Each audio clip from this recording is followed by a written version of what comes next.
네, 우리 측 대북 특사단이 지금 평양에서 북측 인사들을 만나 협의를 진행하고 있습니다. 북미 정상회담 이후 비핵화 협상이 좀처럼 속도를 내지 못하는 상황에서 특사단이 과연 어떤 해법을 들고 돌아올지 주목됩니다. 네, 한편 자유한국당 김성태 원내대표의 국회 교섭단체 대표 연설이 있던 국회에서는 고성과 항의가 오갔습니다.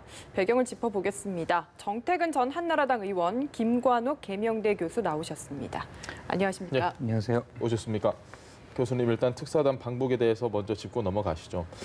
굳어있는 북미 비핵화 논의, 우리 측 특사단이 뭔가 좀 윤활유 역할을 하고 돌아올 거라고 예상하십니까? 그렇죠. 뭐 여러 가지 일 중에 이게 제일 중요하다고 봐요. 예. 제일 처음에 의제는 사실은 남북 정상회담을 시기를 언제 하느냐, 기간을 얼마 정도로 하느냐, 그리고 의제는 뭘로 할 것이냐, 뭐 그런 것을 사실 논의해야 되는 건데 지금은 폼페이오가 이제 방북을 취소하면서 사실은 가장 중요한 초점은 북한과 미국을 다시 테이블로 이제 앉혀놓는 것이 네. 한국의 주된 역할이 돼버린 거죠. 그래서 저는 개인적으로는 이번에 가서 비핵화 관련해서 김정은 위원장의 어떤 메시지를, 즉 미국에 향한 메시지죠. 예. 공이 북한에서 미국으로 갔다가 미국에 다시 북한으로 갔기 때문에 이것이 협상이 다시 연결이 되려면 그 메시지가 이번에 우리를 통해서 미국에 전달된다 그러면 그거는 이제 소기의 성과를 거두는 것이죠. 그래서 김정은의 메시지를 갖고 온다 그러면 성과를 얻는 것이다라고 평가하고 싶습니다. 알겠습니다. 네, 의원님은 이번 성과 기준 어떻게 보고 계신가요? 어제 특사단 방문을 하루 앞둔 어저께 몇 가지 상징적인 일이 벌어졌습니다. 네. 하나는 북한에서 미국을 상대로 해서 미국이 남북 관계가 진전하는 거에 대해서 방해하지 말라. 이런 얘기를 했고 또 외무성에서 어제 뭐라고 공식 발표를 했냐면 종전선언은 상징적인 것이다. 너무 큰 의미를 두지 말자. 네. 그러면서 평화협정까지는 상당히 많은 시간이 걸린다. 그래서 종전선언에 대한 미국의 부담을 좀 줄여주려고 하는 발언을 또 동시에 했어요.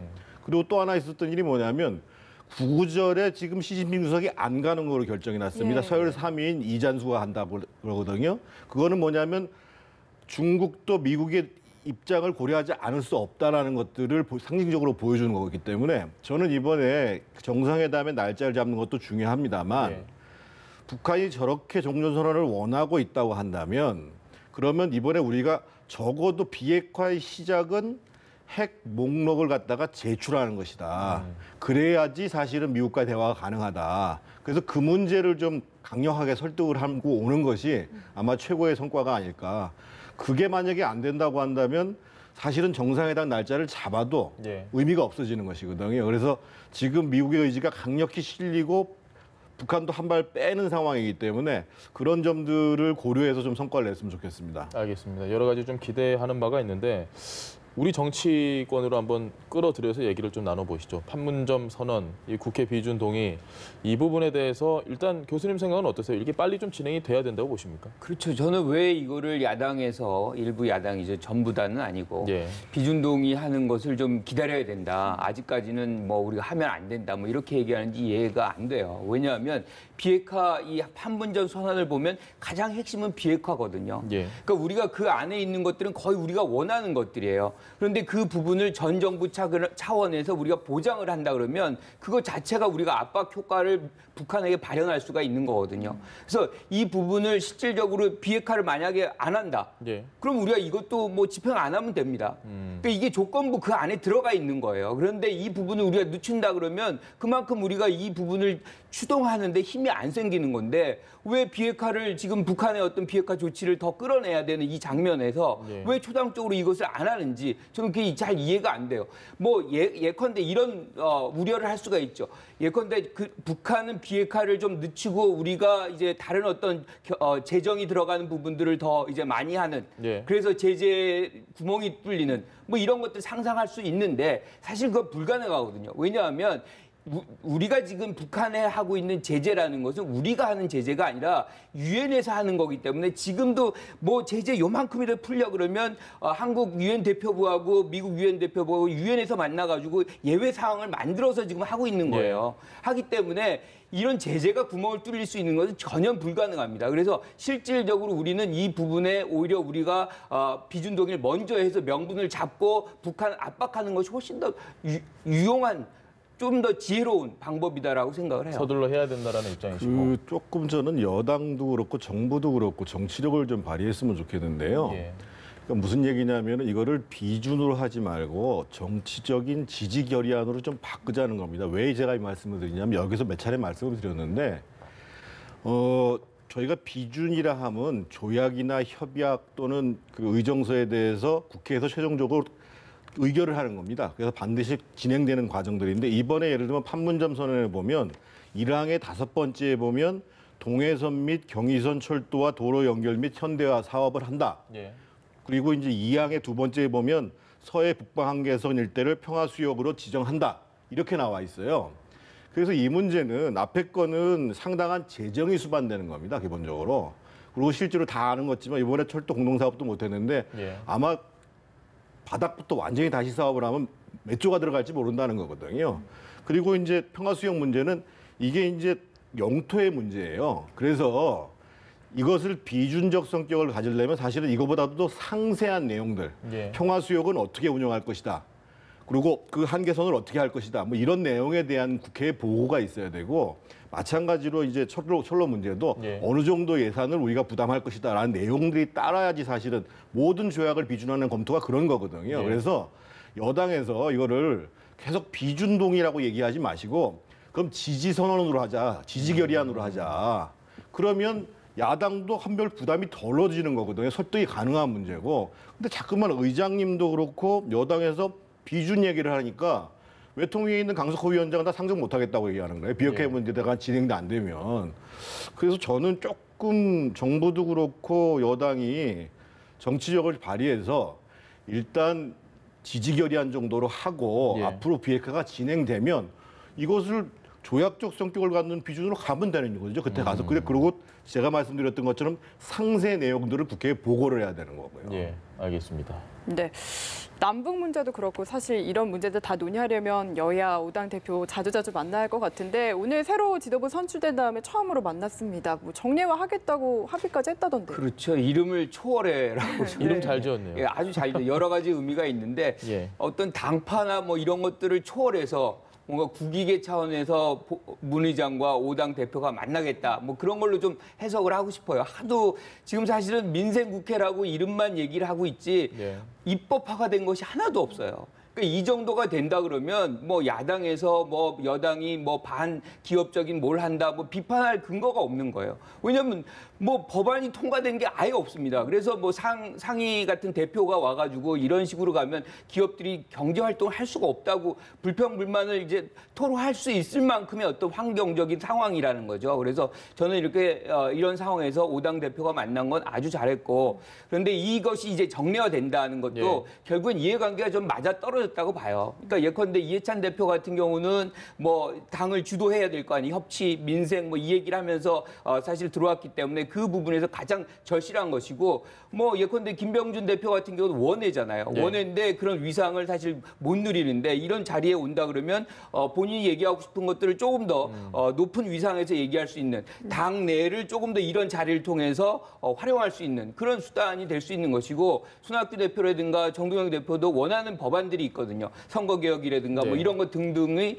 자기들이 원하는 것들을 이런 자리에서 좀 더 선명하게 좀 더 강력하게 어필할 수 있는 그런 장소가 되기 때문에 저는 이 부분은 문 의장께서 아주 잘했다. 그래서 여기에서 이제 모이는 것만 이제 그칠 게 아니고 네. 사실은 성과를 보여서 국민들에게 우리가 이런 5당 대표 모임에서 이런 것들을 만들어낼 수 있는 역량이 있다는 걸 좀 보여줄 필요가 있다고 생각을 해요. 지금 영상 보면 문희상 의장이 웃는 모습이 상당히 많이 비추는데 글쎄요. 김성태 원내대표가 오늘 교섭단체 대표 연설에서 아주 직설적이면서 날카로운 표현을 좀 많이 해서 문 의장의 기분이 어떨지 모르겠습니다. 일단 김성태 원내대표 연설한 거 있으면 좀 보고 대화 나누시죠. 네.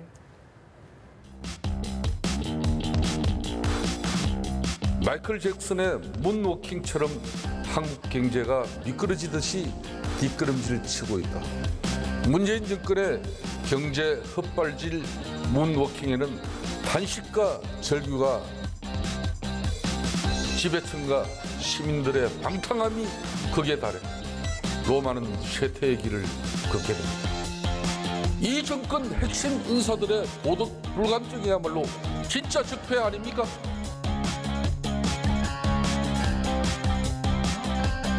마지막으로 혼수 하나 뜨겠습니다. 입법부 소장께서 블루하우스 스피커를 자처하십니다.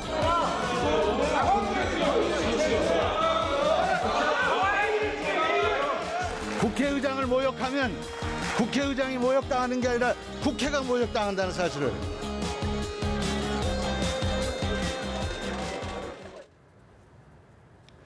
네, 지금 블루하우스 스피커다, 뭐 문어킹이다 이런 표현이 나왔는데 저는 정말 참신해서 문 의장이 웃었는지 아까 웃는 표정을 좀 보셨을 겁니다. 일단 어떻게 들으셨어요? 김성태 원내대표로서는 이제 야당 대표로서 정기국회에서 한번 세게 문제 제기를 하자. 그래서 이제 기발한 발언들이 많이 구사가 됐는데요. 예. 근데 좀 지나친 표현도 많이 있었어요. 예를 들면 이제 뭐 세금 중독까지는 좋은데 네. 뭐 세금 뺑소니 정권이다 이런 표현까지 쓰는 거는 적절치가 않고 마지막에 원고에 없었는데 이제 문희상 의장을 상대로 해서 예.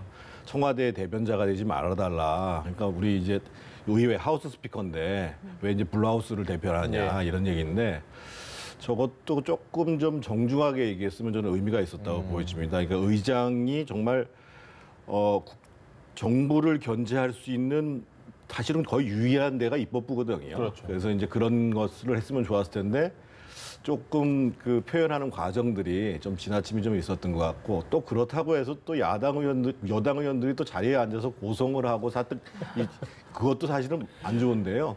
얼마 전에 돌아가신 미국의 존 맥케인 그 상원의원 같은 경우가 말씀하시는 내용들이 정말 그 미국 정치에 부족한 것이 겸손의 결핍이고 품격이 부족하다 이런 얘기를 하는데 거기에 비하면 한국 정치는 정말 심각하지요. 그래서 좀 반성의 얘기로 삼았으면 좋겠습니다. 알겠습니다. 저는 김성태 대표가 왜 저런 말을 하는지 예컨대 그게 궁금해서 전문을 좀 읽어봤어요. 예. 그러니까 이 문 의장의 그 연설 내용을 그랬더니 그 뭐 때문에 그런지 이해가 잘 안 되더라고요. 제 입장에서는.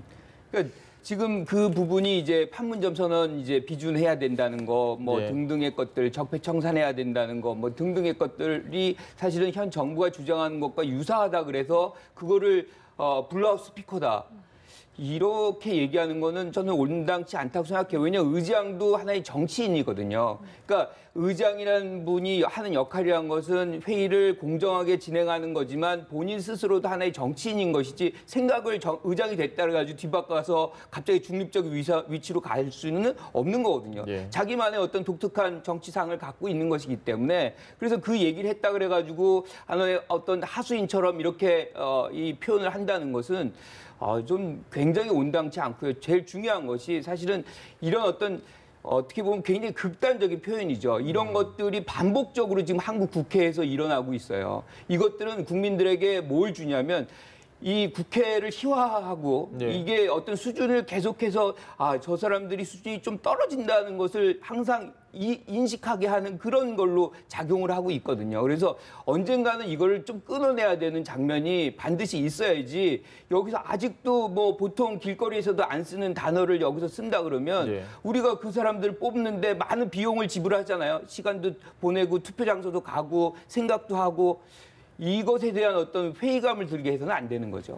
근데 그 김성태 원내대표가 얘기한 두 가지가 이제 품격의 상실과 균형감의 상실이라고 지적한 대목인데요. 그러니까 아까도 제가 말씀드렸던 것처럼 김성태 원내대표의 표현이 지나친 건 사실이에요. 하지만 저희가 그 이만섭 의장 이래로 국회의장이 당적을 안 가지도록 하는 가장 중요한 이유가 균형적으로 국회를 운영해 달라고 해서 당적을 무소속으로 옮기게 되는 거거든요. 그래서 아까 제가 말씀드렸습니다만 의장이 국회 비준, 남북 관계를 의회가 뒷받침해야 된다라는 거에 대해서는 충분히 말하실 수 있는 말씀인데 마치 국회 비준을 안 하는 것이 굉장히 잘못된 것처럼 얘기하는 것. 아까 제가 말씀드렸잖아요. 그걸 왜 지지결의라는 방법도 있습니다라고 우회적으로 돌려서 얘기할 수도 있는 문제고. 그래서 앞으로 이제 그래도 의장은 기본적으로 여당 편입니다. 여당에 속해 있었기 때문에. 그래서 저는 그런 점들에 대해서는 그 의장님이 조금 더 신경을 쓰셔야 사실은 이제 아까 얘기한 어떤 정례회동이라든지 협치도 더 잘 될 것이고 대신 이제 야당도 오늘 뭐 김성태 대표가 한 얘기가 자기가 대한정당이 되겠다고 얘기를 하잖아요. 예. 그러니까 비판을 넘어서서 대한정당을 품격 있게 해라 이런 말씀들을 당연히 이제 귀담아 들어야죠. 알겠습니다. 저희가 준비한 주제들이 많아서 오늘 좀 짧게 넘어가는데요. 네. 이해찬 대표가 지금 공공기관 추가 지방 이전 이야기를 슬며시 다시 했습니다. 이게 뭐 이해찬이 쏘아올린 큰 공인지는 모르겠는데 이게 논란이 좀 되고 있는 것 같습니다. 그 노무현 정부 때 이제 사실 이걸 분권적인 차원에서 시행을 했잖아요. 예. 근데 이것이 사실 저는 굉장히 좀 긍정적으로 보거든요. 그 이유가 그 전에 우리의 한국의 모든 공공기관은 서울 또는 수도권, 예. 수도권도 다 서울에서 30분 거리에 배치가 돼 있어서 인구라든가 경제력이라든가 모든 것이 집중되는 거기서 발생하는 것들의 어떤 부작용이라는 건 말도 못하는 거죠. 부동산부터 뭐 등등의 것들이. 근데 이것들을 사실은 뭐 2006년부터 해가지고 계속해서 내려가잖아요. 예. 하나의 어떤 지방의 경제 활성화. 그리고 어떤 재정의 어떤 뭐 이 공급처 역할을 하고 있어요. 그리고 실질적으로 거기에서 고용을 창출합니다. 그러니까 그 해당 지역에서의 어떤 채용도 보장을 하고 있거든요. 그래서 그 지역 친화적인 어떤 기업으로 지금 넘어가고 있는 그런 장면이고 상당히 이제 정착되는 그런 장면에 여기에 있다고 본다 그러면 저는 긍정적으로 보는데 이 부분에서 이제 122개를 추가적으로 하겠다. 예. 뭐 여러 가지 이유가 있겠죠. 예컨대 뭐 부동산 문제도 있고 지방의 어떤 분권적인 것들 좀 더 강화하겠다 뭐 그런 것도 있겠지만 이것을 좀 저는 이해찬 대표 얘기할 때 전체적으로 준비가 돼서 예.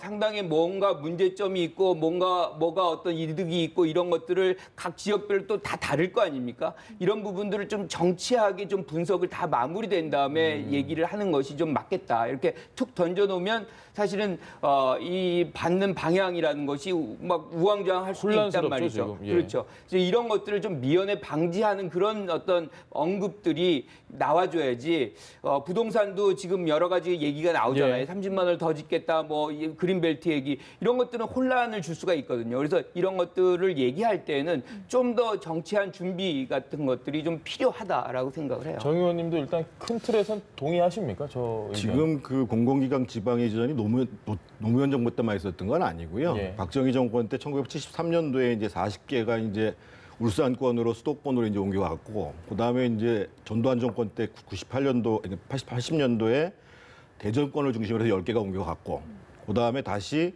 노태우 정부 때 대전권으로 10개가 옮겨갔습니다. 예. 근데 대규모적으로 전국에 이제 혁신 도시 사업이라고 그래가지고 옮겨간 게 노무현 정부 때인데, 그때 전체 인원이 한 5만 1,000명 됩니다. 예. 그리고 그것을 건설하는 비용이 9조 9천억, 10조가 들어갔습니다. 그래서 제가 제안드리고 싶은 건 이미 옮겨간 걸 어떻게 할 수가 없고 앞으로 지금 이제 이미 옮겨간 게 153개고 어저께 122개라고 말씀하셨는데 사실은 6개는 더 옮겨갔고요. 그래서 116개거든요. 거기에 해당되는 인원이 5만 8천 명, 6만 명 가량 됩니다. 이런 생각을 한번 해볼 필요가 있어요. 만약에 그 공공기관들을 다 한데 모아서 예를 들면 영남이나 호남 중간 정도에 신도시를 만든다고 생각을 해서 그 인원을 다 모은다고 한번 생각을 해보십시오. 예. 그러면 5만 8천 명이면 1인 3가구당 3명만 계산을 해도 15만이 되잖아요. 예. 그리고 부대 인구가 있으면 20만 도시가 만들어집니다. 예를 들면 지금 다시 여권에서 영남권 신공항 얘기를 하단 말이에요. 그것도 예. 한 5조가 들어가는 사업이에요. 만약에 그런 신공항을 만들고 영남과 호남과 충청이 교차하는 지점에 신도시를 만들고 거기에다 공항을 만들면 남북권 공항이 되는 거죠. 예. 이게 사실은 제 아이디어가 아니고 세계적인 도시건축가인 김석철 교수가 살아생전에 주장했던 내용이에요. 예. 그래서 만약에 정권을 또 얻기 위해 가지고 각 지방에 찌어두듯이 하면 지금 예를 들면 기금운용본부가 문제가 되잖아요. 지금 예. 우수한 인력들이 안 내려가니까. 그래서 이 문제를 공공기관을 이전한다고 하더라도 과연 나라의 장래를 위해서 어떻게 하는 것이 바람직한 것인가라는 것들을 충분히 검토를 하고 그 방안을 따라 가지고 이 정부 내에서 다 끝난다고 생각하지 마시고 장기 계획으로 예. 정말 이번에 공공기관 이전할 때도 어떤 일이 벌어졌냐면 일단 건물부터 지어요. 네. 기반시설 안 짓고. 네. 그러면 그 가족들은 어떡하란 말이에요. 그래서 하나하나씩 다 차근차근히 다 해서 정말 훌륭한 뭐 수도권 그리고 이제 공공기관 이전이 돼야지 마치 이것을 이제 어떤 한 정권의 이득이 되기 위해서 하는 것 이런 것은 하지 말아야 됩니다. 근데 지금 우리 정 의원님 대선 공약 나온 것처럼 이렇게 느낌이 있는데요. 사실 그런 식으로 이제 한 도시를 만들고 이런 것도 굉장히 중요하죠. 하지만 우리가 지방을 가보면 사실은 열악한 지방들이 굉장히 많습니다. 예. 그게 생명줄적인 역할을 해요. 그래서 균형 발전, 미국 같은 경우도 항공사만 해도 허브 공항들을 다 두거든요. 그리고 기업들도 대기업들을, 그럼 워싱턴 DC 다 모여 있어야 되잖아요. 뉴욕에 다 모여 있어야 되잖아요. 그렇지 않거든요. 아틀란타, 뭐 시애틀 등등에. 그래서 그 지역들이 살고 자생력을 갖고 하는 거거든요. 그래서 저는 이 부분에 관해서는 어떻게 뭐 이 가운데 몰아주는 것이 아니라 전국의 골고루 균형 발전이 될 수 있는 힘의 원천이 돼야 된다. 이렇게 생각을 합니다. 알겠습니다. 김성태 원내대표 얘기가 좀 자주 나오는데요. 보니까 이게 오늘은 뭐 교섭단체 대표 연설이고 지금 같은 경우는 특수학교 무릎 호소 지금 1년이 됐는데 이게 갈등이 좀 마무리되는 것 같은데 마무리되는 게 어째 영 개운치가 않습니다. 여기가 김성태 의원 지역구이기도 하고요. 예. 어떻게 보십니까? 지금 이제 발달장애 특수학교지요. 예. 그리고 이제 그 서울에 지금 국공립 다 합쳐서 30개뿐이 안 되거든요. 예. 그리고 이제 이게 2002년 이후에 정말 15년 만에 사실은 이제 만들어지고 있는 거란 말이에요. 근데 제가 사례 두 가지를 하나 좀 말씀을 드릴게요. 예. 제가 이제 작년, 재작년에는 못 갔습니다만 10수년째 이 발달장애 특수학교의 졸업식을 갑니다. 예. 그럼 졸업식이 기쁘지 않고요. 상당히 침울하고 무겁습니다. 왜 그러냐면 보통 특수학교는 유아부부터 시작해서 고등부까지 다 있는데 유아부나 초등부나 중등부를 마치는 학생들은 다시 학교를 가니까 문제가 안 돼요. 그런데 고등부를 마치는 학생들은 일단 집에서 책임을 져야 되거든요. 그래서 그 부모들이 이제부터는 어떻게 하나. 그래서 특수학교라는 게 뭐냐면 그나마 학교가 있어야지 이것을 전적으로 모든 당사자들한테 책임을 부과하지 않는 거예요. 네. 사실은 졸업하고도 국가가 어떻게 이 문제를 사실은 해결을 해야 되거든요.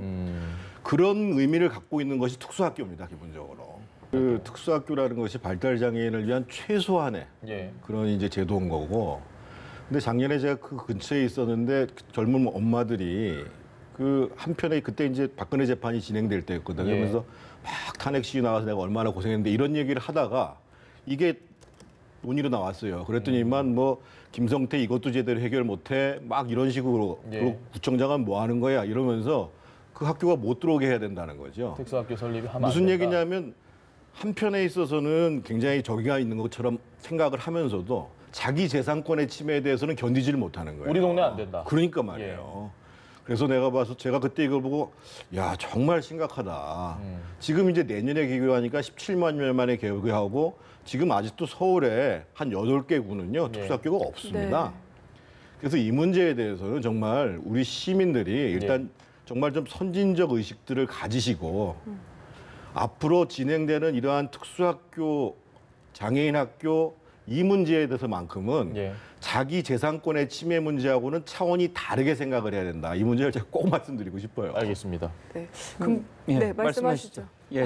네. 저는 뭐 오늘 김성태 대표를 욕을 좀 많이 하게 되는 꼴이 됐는데 여기 합의문에 사실은 김성태 대표가 들어가야 돼서는 안 되거든요. 그렇죠. 이 합의의 주체도 아니고. 근데 거기에 이제 2016년 본인이 총선 공약으로 했던 국립한방병원 예. 이거를 공약으로 해서 한 거를 여기에 이제 하나의 조건 중에 하나로 이렇게 삽입을 했단 말이에요. 근데 저는 이거는 김성태 대표에게도 굉장히 안 좋은 겁니다. 예. 그러니까 본인의 공약, 정치적인 이득을 사실은 이런 어떤 공적인 일에다가 활용을 했다는 것은 이거는 뭐 본인에게도 또 안 좋고요. 또 하나는 뭐냐면 이게 사실은 이 특수학교가 필요한 데가 서울뿐만 아니라 전국에 있거든요. 예. 그러면 지금 저는 교육감도 잘못했다고 얘기하는 것이 실질적으로 모든 교육감들이 그럼 이런 식으로 조건부로 무언가를 주고 이 특수학교를 받아내야 되는 것이냐. 이거는 아주 나쁜 선례를 만들어 놓은 거예요. 특히나 우리가 얘기하는 장애 학생들이라는 것이 우리 국민이 아닙니까? 똑같은 국민인데 이 부분들을 뭔가 체계적으로 예컨대 저는 이런 생각을 해봤어요. 이 질문 생각하면서 만약에 지금 교육감이 좀 이 문제에서 굉장히 딜레마가 있었다 그러면 예. 전국 교육감 회의에다가 이 안건을 올렸어야 돼요. 그래서 원칙을 세우고 이 원칙은 전국이 모두 동일하게 적용하는 그런 장면을 만들겠다 그러면 사실은 어느 지역이나 동일하게 갈 거기 때문에 지역민들이 그런 어떤 민원이라든가 이걸 제기하기 어렵거든요. 예. 그래서 저는 이 부분에 대해서는 조금 더 우리가 원칙적인 접근을 해야지 이걸 케이스 바이 케이스로 요번만 넘기면 되겠지.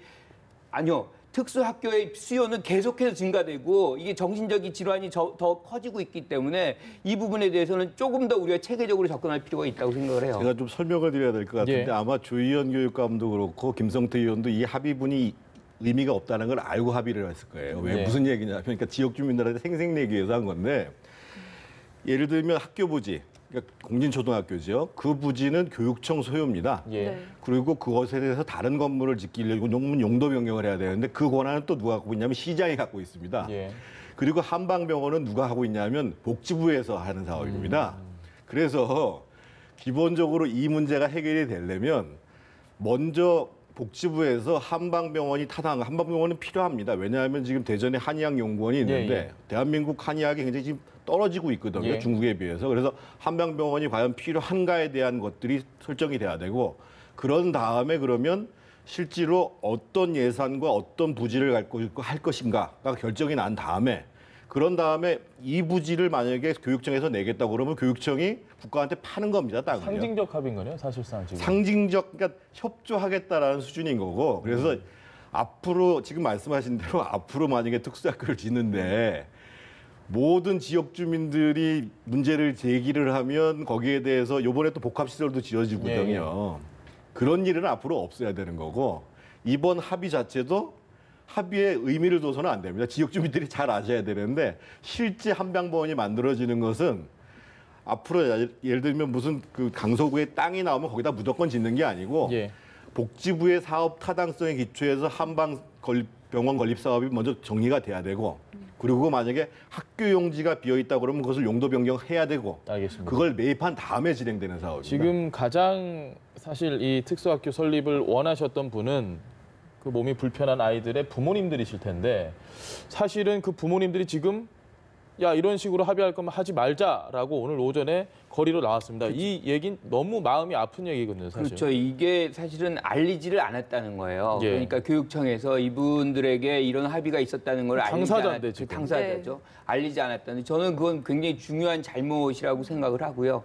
그 다음에 또 한 가지 이제 이분들이 걱정하는 거는 결국에는 그럼 특수학교라는 거는 깊이 혐오 시설로 이제 그러니까요. 낙인이 찍히는 거 아니냐는 것을 사실은 확인하는 그런 합의문이나 마찬가지가 예. 돼버린 거죠. 그러니까 이 두 가지 조건은 사실 이분들은 수용할 길이 없는 거예요. 근데 예컨대 이런 문제에서 우리가 좀 전향적으로 생각할 필요가 있는데 이게 이제 분리를 하기 때문에 이런 일들이 벌어지거든요. 그런데 예. 이제 다른 나라 같은 경우는 이런 게 있어요. 통합으로 합니다. 그러니까 한 학교에다가 예컨대 이제 장애 학생들을 학교 과정 같이 두고 자체를 안에 그렇죠. 안에 두는데 뭐 포함시켜서. 똑같은 반에서 같이 하는 경우도 있지만 그렇지 않고 그 같은 학교를 쓰면서 이제 그 안에 이제 특수 교사들을 예. 뽑아가지고 그 학생들을 이제 가르치는 그런 장면들이 있거든요. 그래서 그러한 부분들을 이것도 이미 드러나야 될 거가 드러난 거예요. 이번에. 그러니까 결국에는 우리가 1년 전에 무릎을 꿇고 그분들이 그랬는데 1년 동안 해결된 게 아무것도 없었다는 거예요. 그냥 임기응변적으로 이렇게 접근하는 것은 맞지 않다고 보고요. 원천적인 문제 해결 방법을 좀 찾아가야 된다고 생각을 해요. 알겠습니다. 제가 방안을 하나 제시할게요. 네, 짧게 하나만 부탁드립니다. 저 같은 경우는 그거에 대해서 반대한다고 하지만 반대하지 않지만 표를 의식하는 국회의원들은 예. 지역 주민들이 민원이 되게 되면 의식하게 돼 있어요. 그래서 아예 국회에서 결의안을 하나 만들어 가지고요. 네. 앞으로 이렇게 특히 장애인 문제와 관련된 지역 주민들의 님비성 청원에 대해서는 예. 국회가 부응하면 윤리에 위반된다고 결의를 해버리는 거예요. 아예. 그러면 그 핑계 삼아가지고 모든 국회의원이 이거는 못합니다. 이렇게 해버리는 거죠. 네. 알겠습니다. 어쨌든 특수교육이 필요한 학생이 매년 1,000명 정도씩 늘어난다고 하니까요. 두 분 말씀하신 대로 뭔가 좀 더 근본적인 대책이 필요할 것 같습니다. 정태근 전 한나라당 의원 그리고 김관욱 계명대 교수였습니다. 감사합니다. 네, 고맙습니다.